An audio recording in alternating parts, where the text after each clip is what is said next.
Bonjour tout le monde, j'espère que vous allez bien. Aujourd'hui nous nous retrouvons dans une nouvelle vidéo dans laquelle j'ai décidé de tester le patron d'un bloomer qui provient des créatrices Les Patronnes. Pour réaliser ce patron, il faudra savoir coudre droit. J'avais fait une vidéo à ce sujet, donc cliquez sur le petit i si vous ne l'avez pas encore regardé.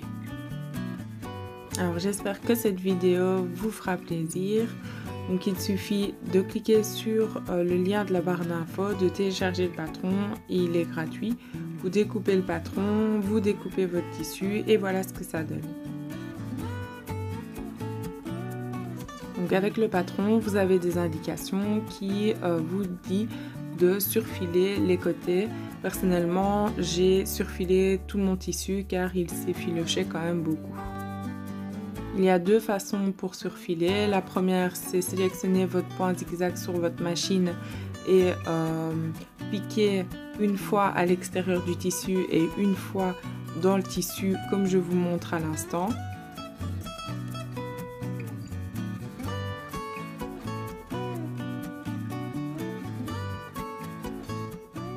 Et la deuxième façon de surfiler, c'est de passer votre tissu à la surjeteuse. Donc en fonction de son utilisation, il faut lire le manuel et vous surfilez votre tissu.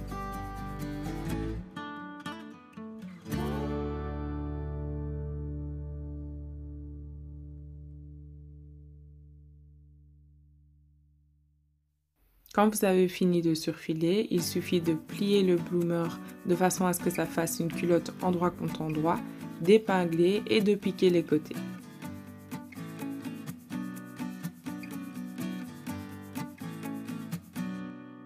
On passe à l'étape ourlet. Je vous avoue que j'ai eu un petit peu difficile parce que je voulais faire un double ourlet. Ensuite, j'ai abandonné. C'est mieux de faire un simple. De toute façon, les coutures, on ne les verra pas. Donc, c'est mieux de faire comme ça.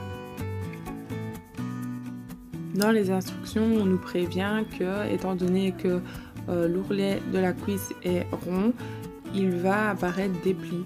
Or, du coup, moi, ma petite technique, ça a été de plier à chaque fois mon ourlet d'une largeur de mon pied de biche et de ne pas marquer au fer ni rien et d'avancer au fur et à mesure de mon ourlet en laissant bien une ouverture de 3 cm pour passer l'élastique.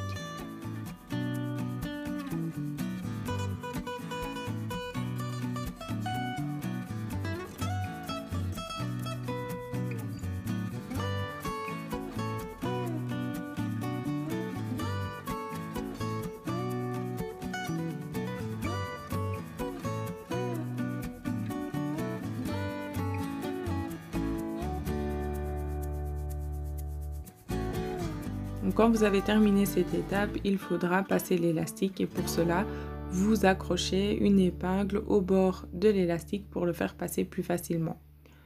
Ensuite, il faudra sécuriser l'élastique pour ne pas qu'il se défasse à la machine. Personnellement, je le fais au point zigzag pour garder une certaine élasticité en fait.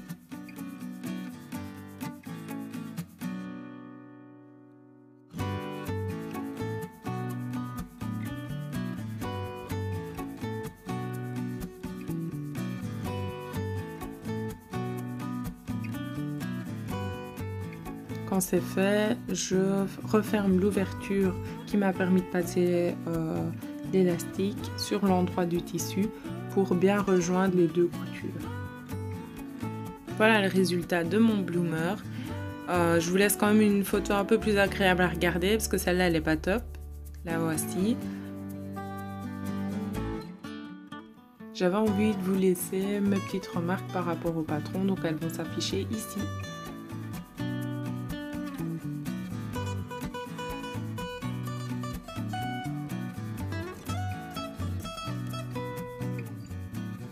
Voilà, la vidéo est terminée, j'espère qu'elle vous aura plu. Si vous aimez que je fasse des testings de patron, laissez-moi ça en commentaire. Je compte sur vous pour partager un max, commenter, liker et je vous dis à bientôt pour une nouvelle vidéo.